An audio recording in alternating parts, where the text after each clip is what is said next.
Welcome back, everyone, to Esports Connected. This is our very first episode where we have a guest co-host, Trevor Johnson. Trevor, would you like to introduce our guest today? Yeah, and I'm pleased to introduce our guest, Jacob Ramey. He's the CEO and founder of Platinum PDM, and I can't wait to hear a little bit more about his thoughts on the industry and how it's always changing. And I definitely can't wait to hear how ESTA can help in that journey. All right, well, let's get started. Trevor? Yeah, so Jacob, so what are some of your plans to elevate esports events so that the events that you run stick out above the crowd? Well, I think the first thing is always experimenting with new technologies.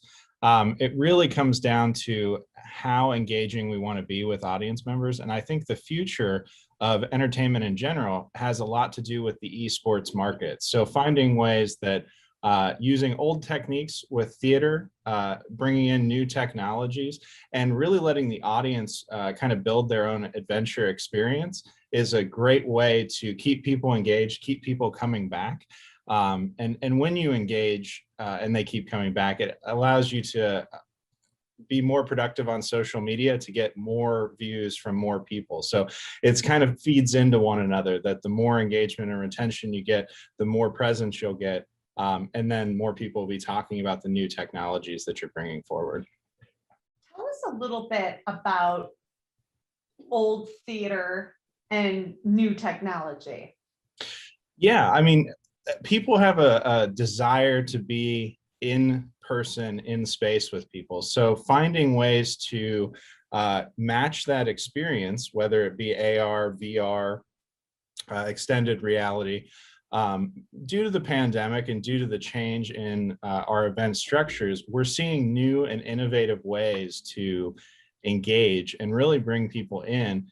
And really, at the end of the day, it's about making connections. So finding the best ways for people that would typically want to shake hands or meet in person to do it in a way that's a virtual way. So, you know, we've been diving into what holograms look like in the future. So someone in India can be doing a presentation in the United States without having to wear any goggles or glasses.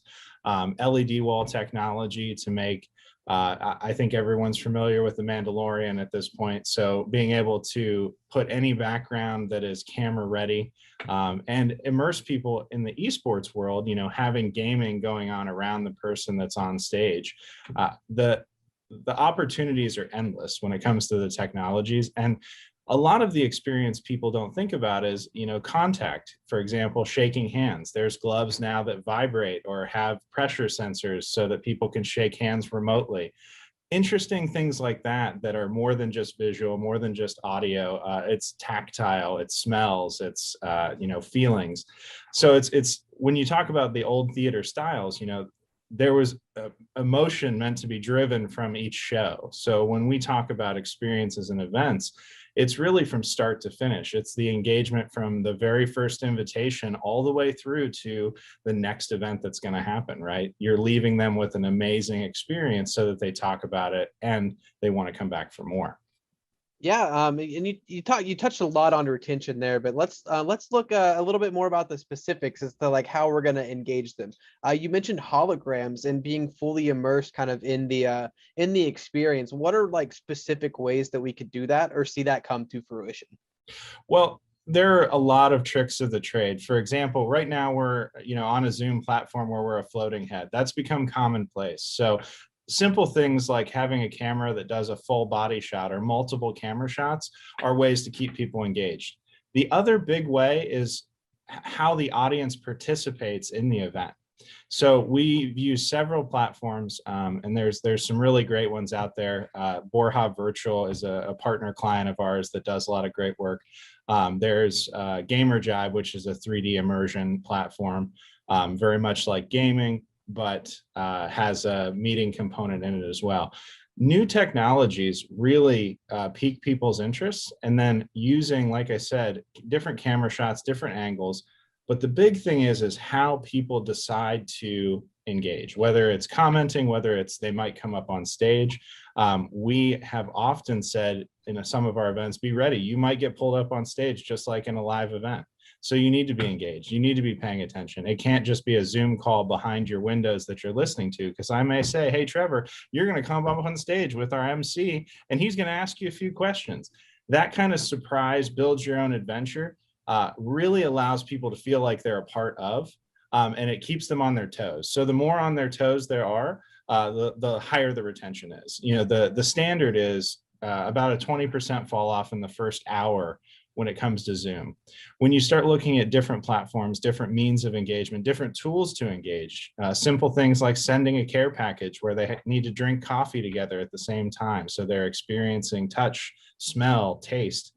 Those things dramatically decrease the amount of drop off, and we've seen as low as 3% over the first hour. So you're retaining well over 97% of your audience if you just use these small tricks.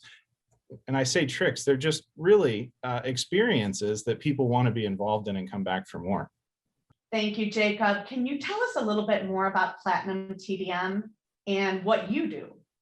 Absolutely. So like we talked a little bit about, I'm an old school theater guy. I went to school for lighting design, loved the theater, got rolled up in rock and roll, and then spit out into the corporate world doing live events. And I saw a huge hole in the market where my competitors would only care about the $1 million client.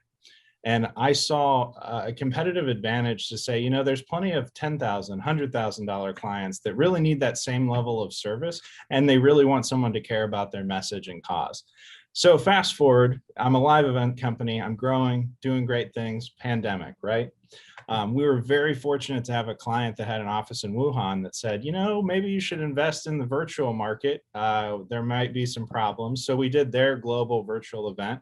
And they invested in us and got some cameras, learned some lessons.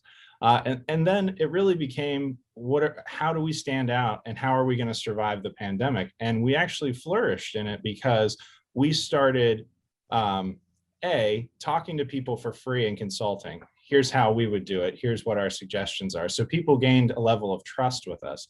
And then we just perfected that business model of saying, hey, we've tried all the platforms. Here's what the best fit is for what you're trying to accomplish. So we kind of tailor the experience, not only virtual, but in person, from start to finish. Like I said earlier about invitations, simple things like that really have a dynamic impact on the overall experience. So we very quickly became what I like to call an audience retention and engagement specialist. So it's not so much about what microphone we're bringing or what LED wall we're bringing, but it's more about how the whole picture fits together, which ties very much back into my theater roots, which a lighting design doesn't matter if there's no set design, if there's no actors. It's all about the overall painting and experience.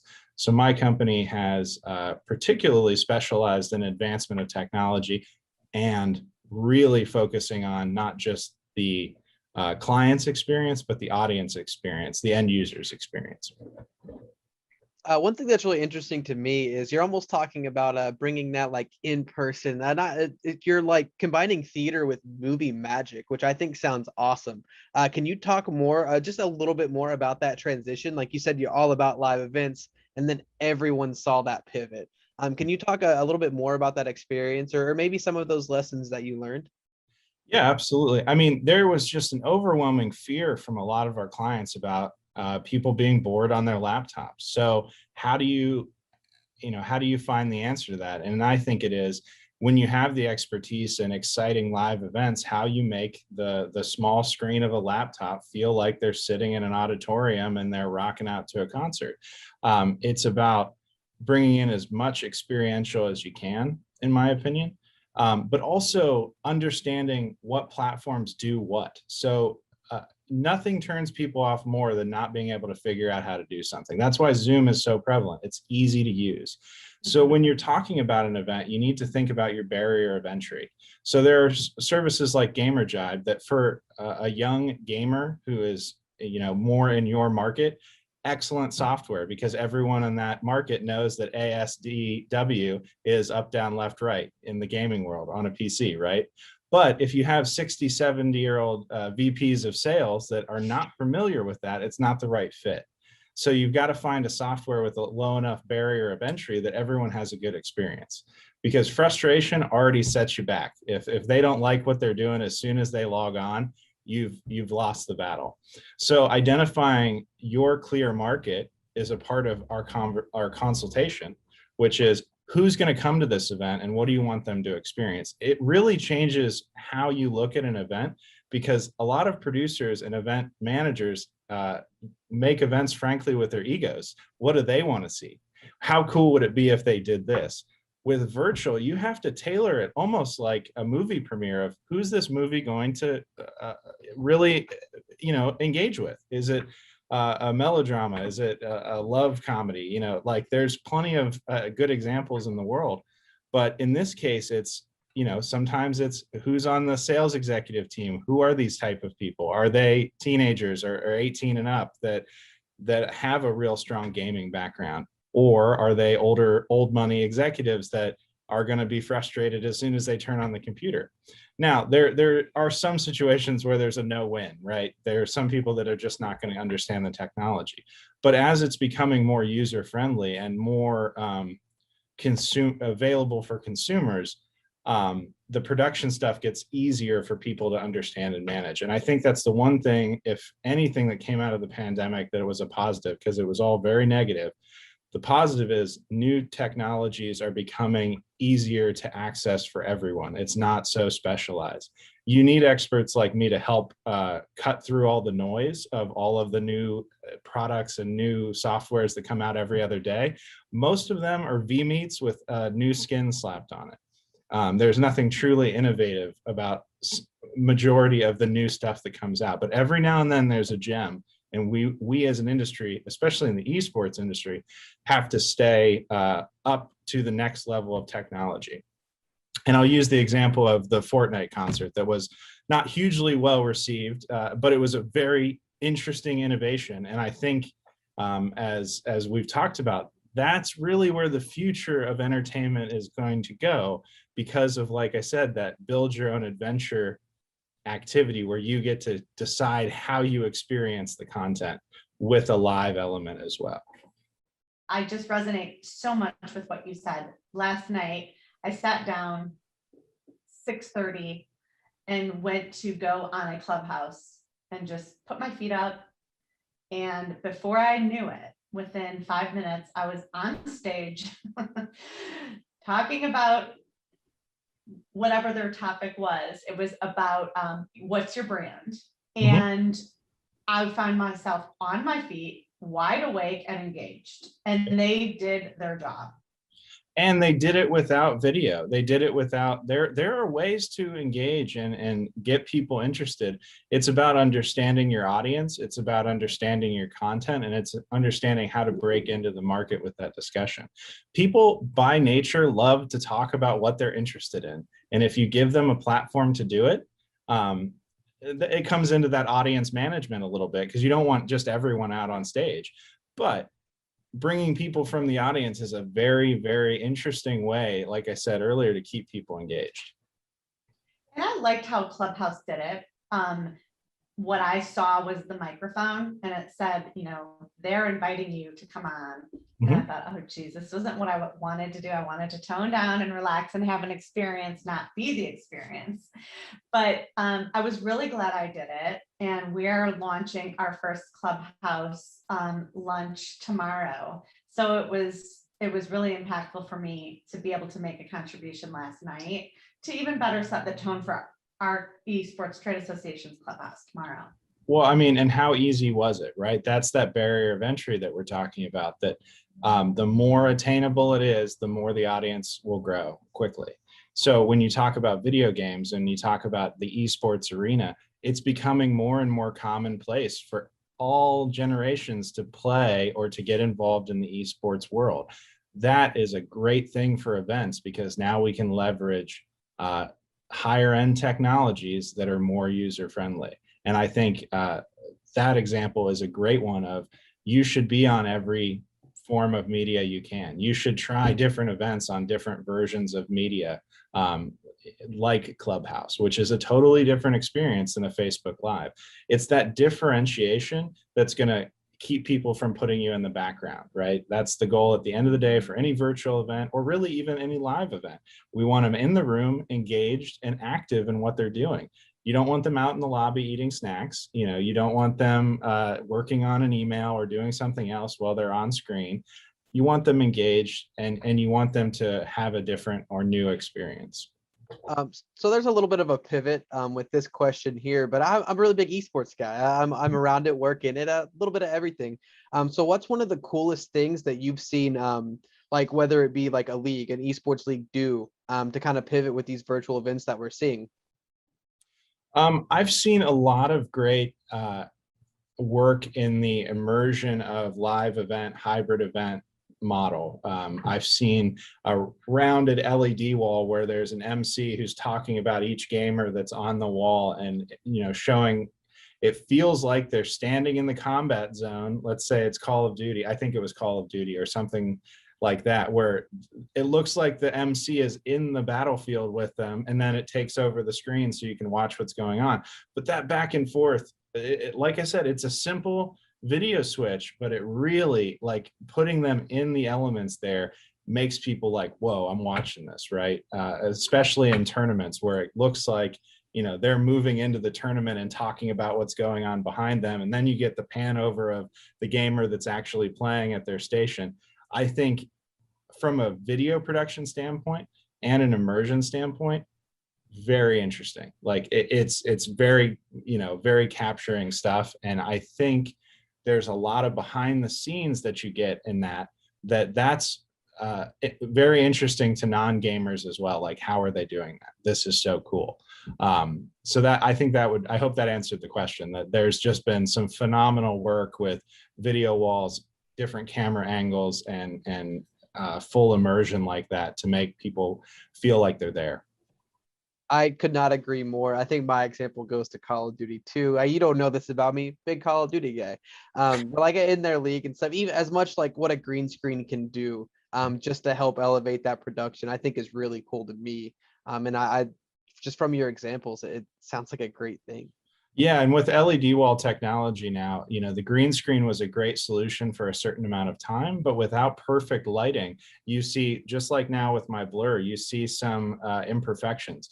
With the new 1.2 millimeter LED walls, the pitch is 1.2, similar to what they used on The Mandalorian. It really feels like you're in there, and there's no artifacts that don't look right.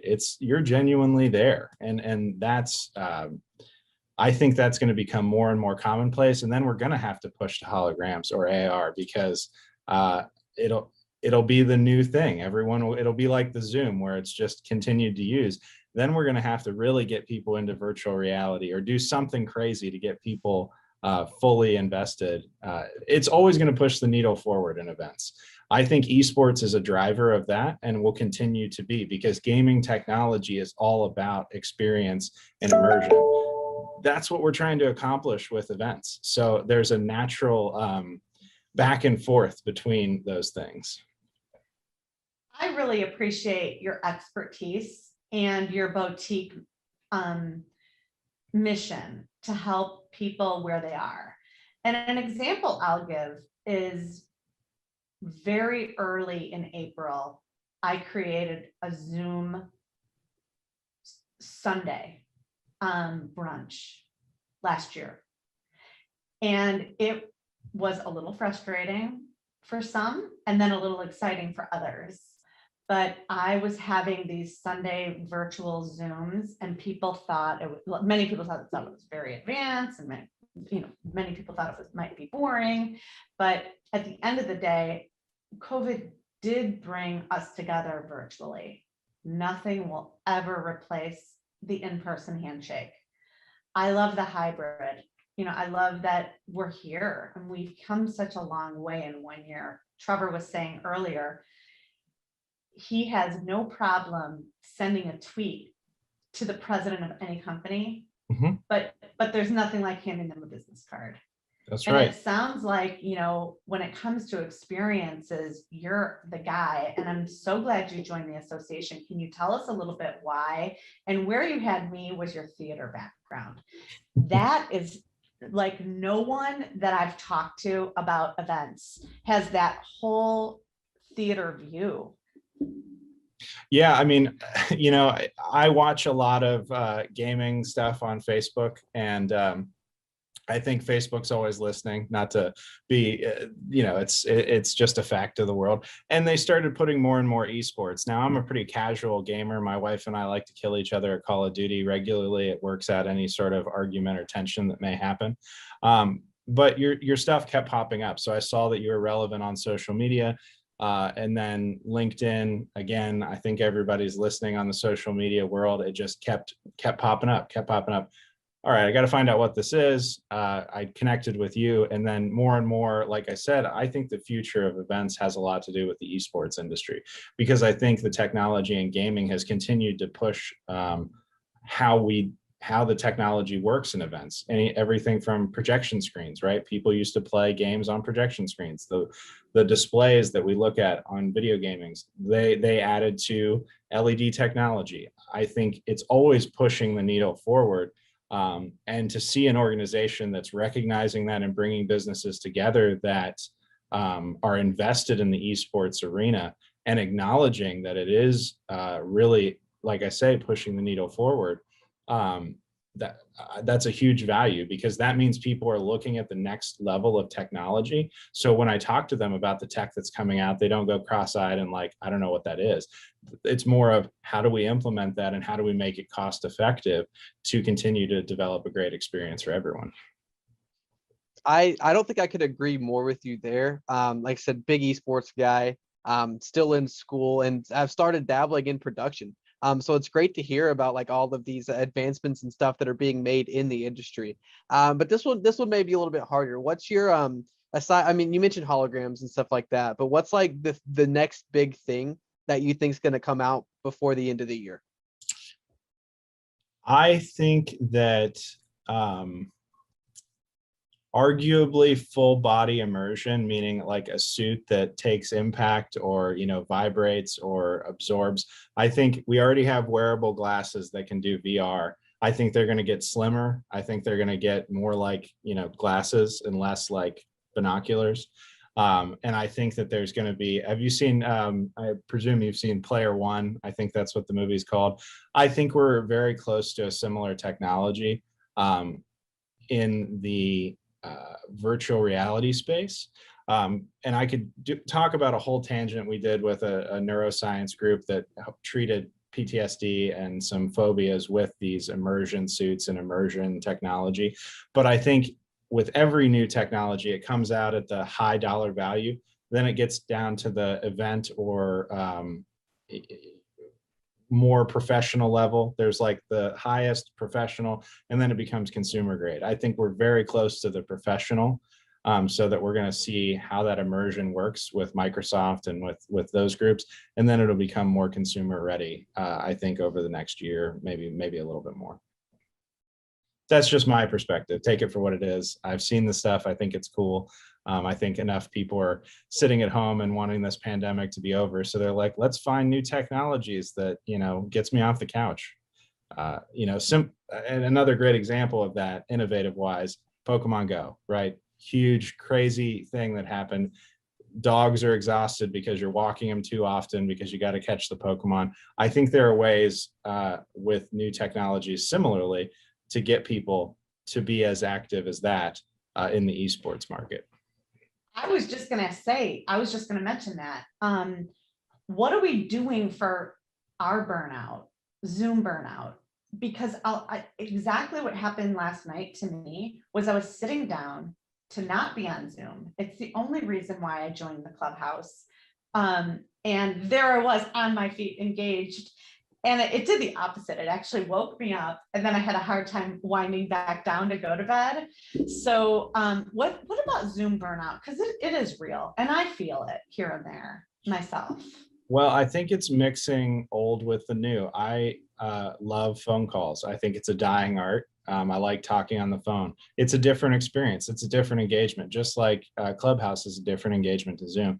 I think when you're fighting burnout, like I said before about going different veins of media, I think you need to continue to use different elements to communicate. And a little bit of that is translated into the esports market of playing different video games, right? Like I'm not just going to constantly play a role-playing game every day. Well, I will until I beat it, because that's just who I am as a person. I have to have the 100% complete, but I'm going to switch to a first-person shooter. I'm going to switch to something else so it doesn't get stagnant. I think using different tools, different platforms, and doing non-video or video, and sending care packages and doing things together more than just looking at each other on a screen and talking. It really comes down to not being repetitive with the same technologies, in my opinion. I am on Zoom so much of my day. A lot of my day is just teaching people how to mute and unmute themselves, or a lot of my team's day, I'll say. But anytime we can convince someone to try something new and different, there's usually some resistance, but then once they try it, they never go back. I mean, it's all about the next interesting thing. And it could just be as simple as, you know, a camera shot that shows me standing up. That's something different. That's a different engagement than just my floating head. So I think it really comes down to trying new things regularly to fight burnout.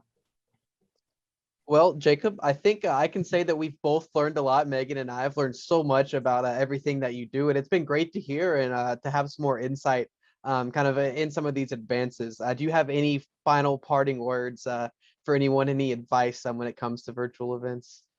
Well, you know, I think you don't want to fight with the technology. If you're not passionate about the technology, don't do it. You know, I have an accountant that always says there are some people that love spreadsheets. Jacob, you are not one of those people. I truly believe finding the right person or the right expert to help guide you so that you can focus on your content and you can focus on what you want people to experience. I don't know that you need to worry about the how as much if you have an expert in your corner. And that's really what we're here to do. But I'm not suggesting everyone come to me right now. I'm saying find someone in your market that is an industry specialist and ask questions. The only way you're going to push the envelope with your business is if you understand the technology, that the new technology that's out there. There's a great friend company of mine called Media Tech Ventures that says every company is a technology company, every company is a media company, and every company is a marketing company. You don't have to be good at all three of those things, but you need to understand or have an expert that understands those three things to help get your brand out there. Thank you for joining us. It's been great. Thank you for having me. Thank you, Megan. Yeah, thanks. It's been great. It really has been great to be able to hear all these things. Thanks to Megan for being our host and allowing me to guest host. It's been awesome to be able to hear from you, Jacob, and all the things that you've done. It's been a pleasure. Hopefully I can be a return guest at some point, maybe when some new tech comes out, but I'm really grateful to be a part of the organization and really just to share what's going on in the technology market, and hopefully it helps some people out. And we're signing off. Megan Van Petten, Trevor Johnson, Esports Connected. We'll see you next time.